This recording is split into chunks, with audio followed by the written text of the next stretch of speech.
वो देखो डॉक्टर साहब कौन ता ना खाता था जौन ता तुम कह रहे हो वहीं ता बांध के रखे। अच्छा बस ये कौन ता से खांसी शांत पे समझ गया। अबे तू टेंशन मत ले, इस बार साले को सुई लगा के रहूंगा। ये मेरे साथ कंपाउंडर है ना, ऐसे ऐसे मरीज को रोज पकड़ता है। अच्छा चलो भाई,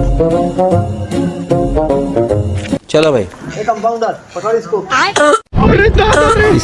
माँ का ये क्या हो गया? अरे कौन बात कंपाउंडर हन पकड़ेगा और अभी तो रुको